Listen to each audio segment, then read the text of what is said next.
For 8-year-old Bethany Miller, the Maple Grove Community Festival was the bright spot at the end of a long month.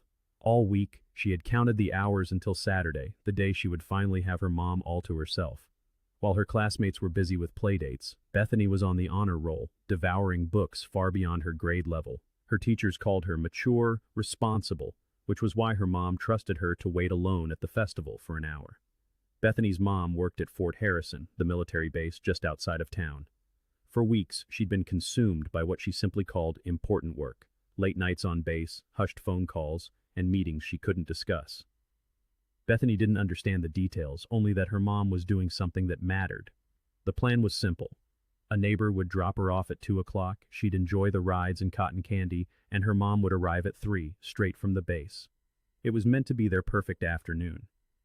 Meanwhile, Officer Derek Martinez was patrolling the festival grounds, his day unfolding just as he liked it.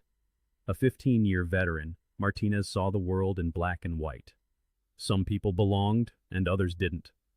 He had specifically requested this patrol, wanting to ensure no riffraff wandered into the idyllic suburban gathering. As he drove slowly past families on blankets and children chasing each other between game booths, he saw a perfect slice of the America he felt sworn to protect. Bethany arrived on schedule, her eyes wide with excitement, and $20 from her mom clutched in her hand. She rode the Ferris wheel, tried her luck at the ring toss, and kept checking the time on her small phone. 2:30, 2:45, almost time. To burn off a surge of happy energy, she decided to take a quick ride on her bike, bright pink with streamers on the handlebars, around the perimeter of the festival. Perhaps it was the uneven ground, or maybe just a moment of childish distraction, but the bike wobbled. She overcorrected, and before she could stop, the metal handlebar scraped against the side of a parked police cruiser. The scratch was minuscule, a faint silver line on the deep blue paint. Most adults would have waved it off, perhaps chuckling at the mishap. But Officer Derek Martinez was not most adults. The sound of metal on metal brought him out of his car like a shot. "Hey!" he shouted, his voice laced with an aggression that turned heads. "What do you think you're doing?" Bethany, still on her bike, looked up at the towering, angry officer, her joy instantly replaced by fear. "I'm sorry, sir. I didn't mean to." "Didn't mean to what? Damage police property?" Martinez was already pulling out his phone, documenting the tiny scratch as if it were a major crime. "Do you have any idea what this cost to repair?" "I'm really sorry," Bethany stammered, her hands trembling as she climbed off her bike. "My mom will pay for it. She'll be here at 3 o'clock. It was then that Martinez truly saw her, an 8-year-old black girl, alone, in this neighborhood. In his mind, a familiar, ugly narrative clicked into place. "Your mom?" he said, his tone shifting from anger to suspicion. "And where is she right now?" "She's at work," Bethany said, her voice shrinking under his hostile gaze. "She works at the military base. She's coming to get me." Martinez's eyebrows shot up. "The military base? Really? And what does your mom do there?" Bethany straightened her small shoulders, a flicker of pride cutting through her fear. "She's in Special Forces." Officer Martinez began to laugh. It wasn't a chuckle, but a loud theatrical bray that echoed across the festival grounds, drawing the attention of a growing crowd. "Special Forces?" he repeated, savoring the words. "You're telling me your mommy is in Special Forces?" The laughter faded, but a cold cruelty remained in his eyes. He crouched down, bringing his face level with hers. "You people are always making up stories, aren't you? Always pretending to be something you're not." The words, "you people," hung in the air like poison. The onlookers shifted uncomfortably, but no one stepped forward. They just watched, forming a silent circle around a terrified child facing down a uniformed man. "I'm not making it up," Bethany's voice cracked. "She really is. She has medals and everything." "Oh, really?" Martinez's voice dripped with mock concern. "Then show me. Show me some proof. A picture, an ID, anything." Bethany's hands fumbled in her empty pockets. She was 8 years old. Why would she be carrying military documents? I don't have any with me," she whispered. His smile turned predatory. "Typical. No proof, because it's a lie. Let me guess," he continued, his voice rising for his audience. "Single mother, right? Probably on welfare. That's why you're here alone, making up fairy tales about your mama being a soldier." "She's not on welfare," Bethany cried, anger finally breaking through her fear. My mom works hard, she protects people, she's a hero. A hero? Martinez scoffed. Sweetheart, heroes don't abandon their kids in neighborhoods where they don't belong. The mask was off. This was never about a scratch on a car. This was about a black child in a white space, and in Martinez's mind, that was a crime in itself. Bethany looked at her watch. 2:55. 5 more minutes. Her mom was never late. She just had to hold on. But Martinez saw her glance at the time. What's wrong, kid? Realizing your imaginary mama isn't coming? He pulled out his radio. Dispatch, requesting assistance at the community festival. I have a minor, possible abandonment. Need transport to juvenile services. A chill went through the crowd. Within minutes, a second cruiser arrived. Officer Johnson, younger than Martinez, stepped out and took in the scene. A crying child, a furious partner, and a circle of silent onlookers. What's the situation, Derek? Damaged property. Claims her mother is in special forces, Martinez sneered. Obviously lying. No guardian. We need to take her in. Johnson looked from Bethany's tear-streaked face to the barely visible scratch. Derek, she's 8 years old. Maybe we should just... Are you questioning my judgment, Johnson? Martinez's voice was a low warning. I know a troubled kid when I see one. It was now 3:05. Her mom was late. With shaking fingers, Bethany dialed her mother's number. It rang 4 times, then went to a crisp, confident voicemail. You've reached Colonel Sarah Miller. I'm unavailable at the moment. Martinez heard the message and roared with laughter. Colonel, did you hear that, Johnson? Now she's promoted her to colonel. His prejudice was louder than his common sense. Face it, kid. She isn't picking up because she's got better things to do. Bethany tried again. Voicemail. 3:10. For the first time, a feeling worse than fear crept in. It was the cold dread of being utterly alone. But 3 miles away in the secure command center of Fort Harrison, those military boots were moving.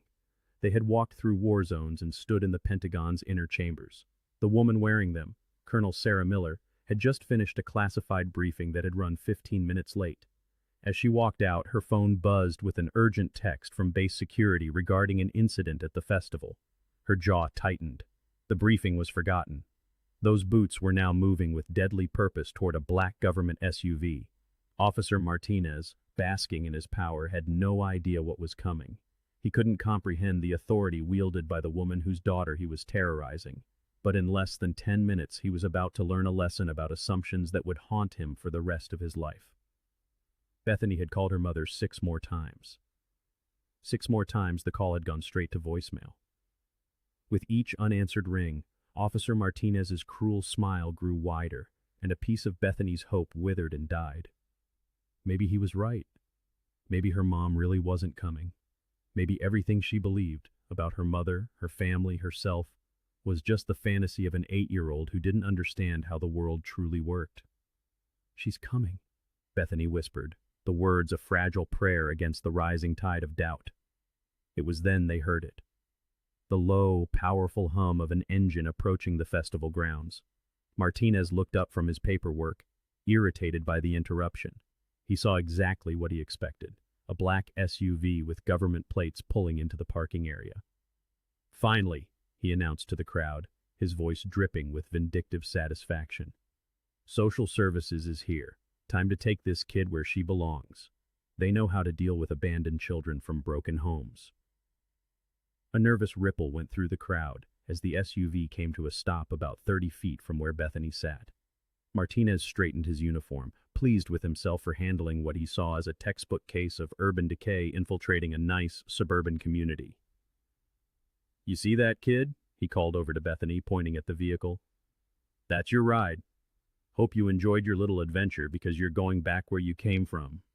But Bethany wasn't looking at Officer Martinez anymore. She was staring at the SUV, her expression shifting from despair to something else entirely. Something that looked almost like recognition.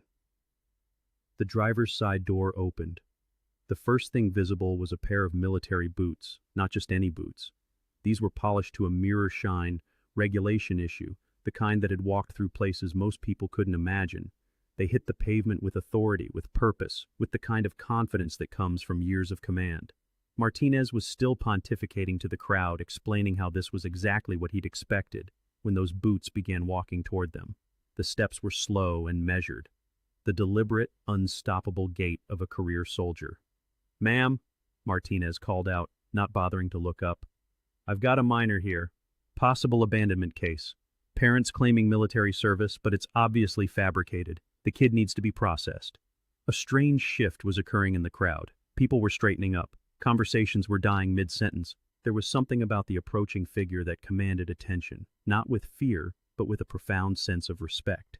The boots were followed by perfectly pressed dress pants, then a uniform jacket that, even from a distance, was clearly covered in decorations. This wasn't a social worker. This was someone who belonged in rooms where decisions of national security were made. Martinez finally tore his eyes from his clipboard, and his confident smirk began to falter. The person approaching was a woman in a full military dress uniform, her bearing so unmistakably professional that even his prejudiced mind couldn't dismiss her. But it was when she came into full view that the entire festival seemed to hold its breath. Colonel Sarah Miller stood before them in her dress blues. Each decoration was a chapter in a story of service most could never comprehend. The Purple Heart spoke of wounds sustained in combat. The Bronze Star, of valor under fire. The Combat Action Badge was proof she had faced death and prevailed. And there, unmistakably displayed on her uniform, was the Special Forces tab Martinez had been mocking for the past hour.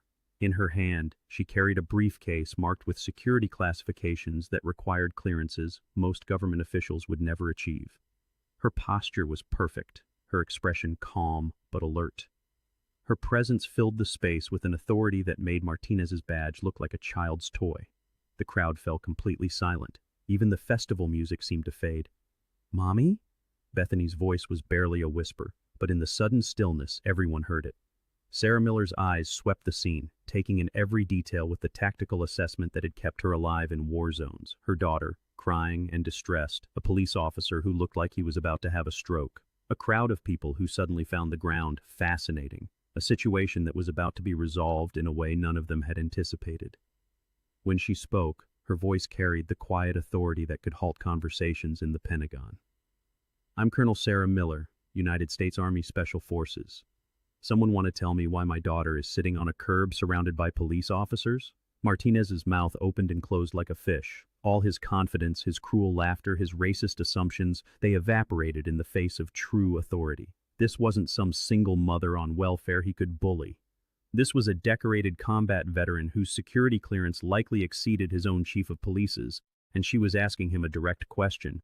"Ma'am, there was," Martinez stammered, looking desperately for support from Officer Johnson, from the crowd, from anyone. Officer Johnson, who had been uncomfortable from the beginning, stepped forward to try and salvage the situation, but Colonel Miller's attention was fixed entirely on the man who had been humiliating her daughter. Martinez was about to learn that there are consequences for underestimating people. Colonel Sarah Miller didn't raise her voice. She didn't need to. Real authority doesn't come from volume. It comes from presence. "Officer Martinez?" she said, reading his name tag with calm precision. "I am Colonel Sarah Miller, base commander of Fort Harrison. I was delayed because I was in a classified briefing regarding regional security matters. Now, I'm going to ask you again. Why is my 8-year-old daughter sitting on a curb in tears?" Martinez's face had gone pale. His earlier bravado was crumbling into dust. "Ma'am, there was damage. To the car. A scratch." He looked around for support that wasn't coming. Officer Johnson had taken several steps back, clearly distancing himself from the impending fallout. "A scratch," Colonel Miller repeated, her tone perfectly level. She walked to the cruiser, her trained eye taking in the microscopic mark that had started the entire ordeal. "This scratch, the one that is barely visible, this is what justified an hour of psychological torment against my child." The crowd was dead silent. People who had been filming the earlier confrontation were now recording this moment, sensing they were witnessing something profound. "But Colonel," Martinez pleaded, his voice growing desperate, "she couldn't provide any proof of who you were. No identification, no photos. Nothing to back up her claims."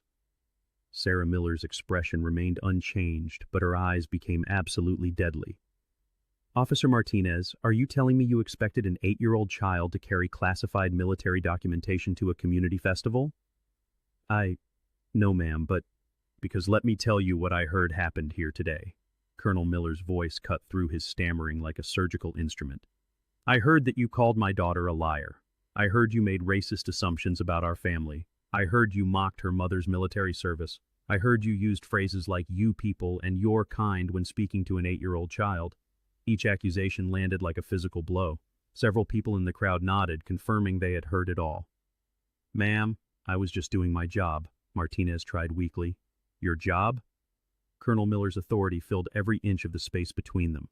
Did you or did you not threaten to arrest my 8-year-old daughter for an accidental scratch on your vehicle? There were procedures. Did you or did you not tell my child that her mother probably works at McDonald's and that families like ours don't belong in this neighborhood? Martinez was sweating profusely now. Colonel, if I had known who you were, if you had known who I was... Sarah stepped closer and Martinez instinctively stepped back. Officer, the rank of the parent shouldn't matter when you're dealing with a child. The color of our skin shouldn't matter. But since we're talking about who I am, let me be very clear. She gestured to her uniform. I have served 3 combat tours in Afghanistan. I have been wounded in action defending this country. I command over 3,000 soldiers at Fort Harrison. And today I was late because I was in a briefing about terrorist threats to this exact region.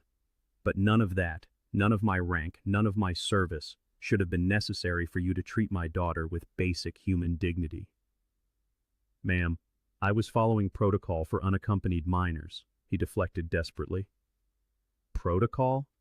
A hint of ice entered her voice. Your protocol includes racial slurs, threats against a child, and public humiliation? Tell me, is that the standard operating procedure for the Maple Grove Police Department? That's when Officer Johnson finally found his voice. No, ma'am, he said, his tone clear. That is absolutely not our protocol. I apologize for not intervening sooner. Colonel Miller gave Johnson a slight nod of acknowledgement before turning back to Martinez. I'm going to need your supervisor down here immediately, and I'm going to need your badge number. Ma'am, that's not necessary. Officer, Sarah cut him off with a look that could have stopped a tank. Are you refusing a direct request? Martinez fumbled for his radio with shaking hands. Dispatch, this is Unit 47. I need the captain to respond to the community festival. Priority 1. While they waited, Colonel Miller walked over to Bethany. The transformation was immediate and complete. The commanding officer vanished, replaced instantly by a loving mother. Bethany, sweetheart, Mommy's here. I'm so sorry the meeting ran over. She knelt and pulled her daughter into a fierce hug. For the first time in an hour, Bethany's tears were of relief, not terror. I told him you were real, Mommy, she whispered into her mother's uniform. I told him you were special forces, but he wouldn't believe me. I know, baby, I know. And you were so brave to tell the truth even when it was scary. That takes real courage. Within minutes, Captain Reynolds arrived, his eyes widening in recognition as he saw Colonel Miller. Colonel? Martinez, what the hell is going on here? He listened in growing horror as Colonel Miller calmly recounted the events. Martinez's attempts to justify himself crumbled under the weight of dozens of eyewitnesses and his own partner's silence. Officer Martinez, Captain Reynolds said, his voice tight with anger, you are suspended from duty, pending a full internal investigation. Badge and weapon. Now. As a trembling Martinez surrendered his badge, the community that had stood silent for so long began to stir. One by one, people approached, not just to apologize to Sarah, but to Bethany. I'm so sorry we didn't help you, said a middle-aged woman, her voice thick with shame. I kept thinking someone else would step in. That was wrong of me. An elderly man leaning on a cane addressed Bethany directly. Young lady, I served in Vietnam. What you showed today standing up for your mother, that's real courage. I should have stood with you. A teenager clutched his phone, his face red. I recorded some of it. I thought it was just drama. I didn't think about how scared you must have been. I'm sorry. I deleted the videos. As the disgraced Officer Martinez was led away, a sense of peace settled over the festival grounds. Colonel Miller sat on a bench, Bethany curled in her lap, the decorations on her uniform catching the afternoon sun. Mommy, Bethany asked, her voice still shaky. Why was that police officer so mean? Sarah chose her words carefully. Sometimes, sweetheart, people make judgments based on how others look instead of who they are. He saw a little girl and made assumptions that weren't true or fair. But that doesn't make it right. And that's why what happened to him today was so important.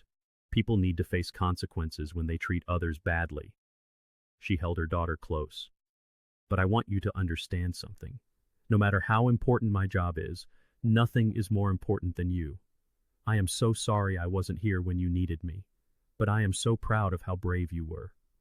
The reckoning was complete, and for the first time since the nightmare began, Bethany felt completely safe. His voice was heavy with the weight of someone who understood he had failed in a fundamental way. Colonel Miller, Bethany, Officer Johnson began, his gaze fixed on them. I want you to know that not all of us are like Martinez. But today, I realize that's not enough. I should have stepped in sooner. I should have shut him down the moment he started with those racist comments.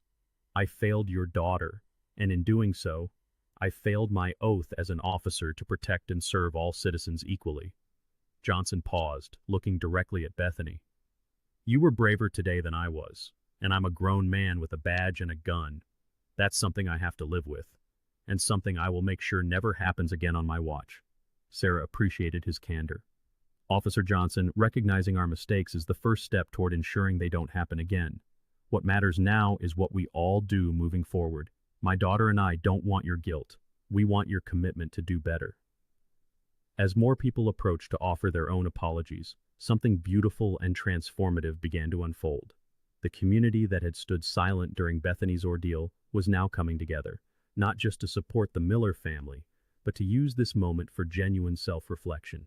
Parents knelt to speak with their children about what they had witnessed, explaining that silence in the face of injustice is its own form of harm.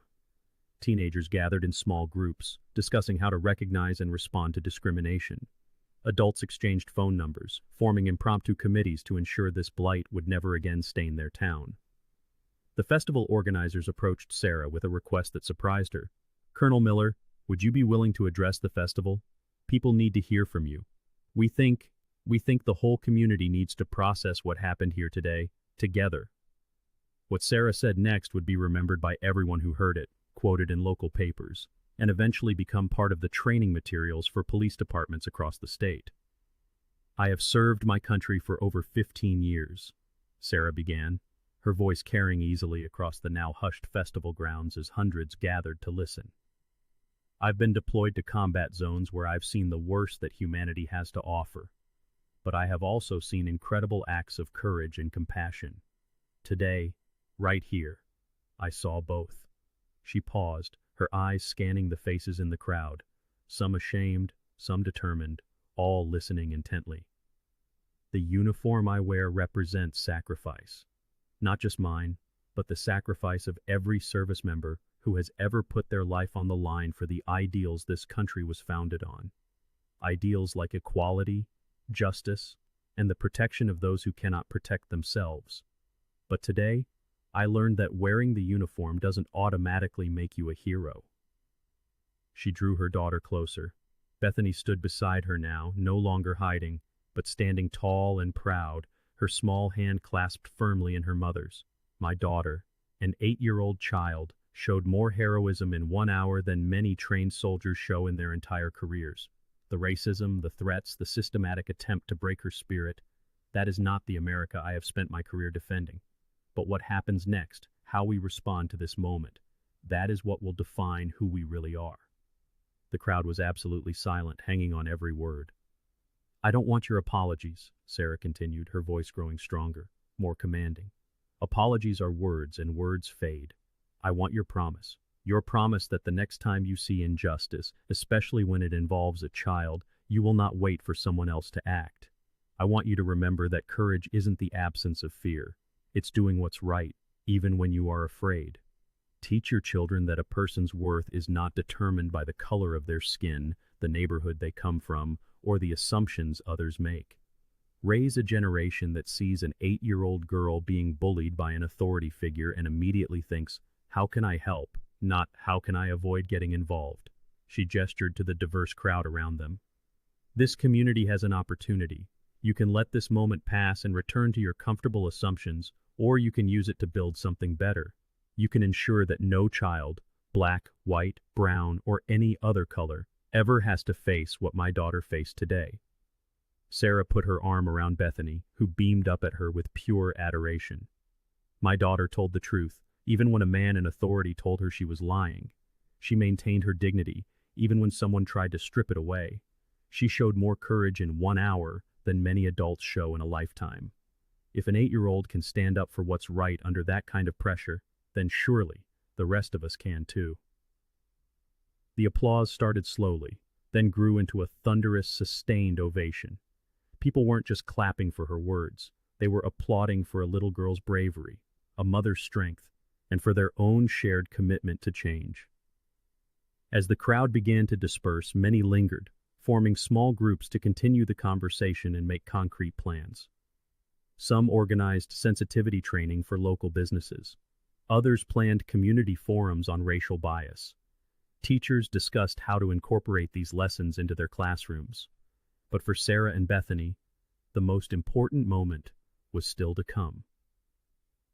"Now, young lady," Sarah said, kneeling to her daughter's eye level, "I believe I owe you a day at the festival. Are you ready to have some fun?" Bethany's face lit up with the first completely carefree smile she'd worn all day. "Can we get cotton candy, Mommy? And can you win me a stuffed animal at the ring toss? And can we go on the Ferris wheel so everyone can see my mom in her uniform?" Sarah hugged her tightly. "Sweetheart, after today, you can have anything you want. And yes, we are definitely going on that Ferris wheel. I want everyone to see how proud I am of my brave little girl." As mother and daughter walked hand in hand toward the carnival rides, the entire festival seemed transformed. Children pointed excitedly at the real-life soldier, and parents used the moment to teach them about courage. Carnival workers offered the Miller family free rides and treats. Perhaps most touchingly, a group of children, black, white, Hispanic, and Asian, who had witnessed the earlier confrontation, ran up to Bethany and asked if she wanted to play. For the first time all day, she was just a kid again, laughing and running with new friends as her mother watched, her heart full. The local news crews that arrived were struck by the transformation. What had begun as a story of police misconduct had become something far more powerful, a story of community healing, resilience, and the possibility of change when people are forced to confront uncomfortable truths. 6 months later, the ripple effects were still being felt. Officer Martinez had completed mandatory sensitivity training and 200 hours of community service.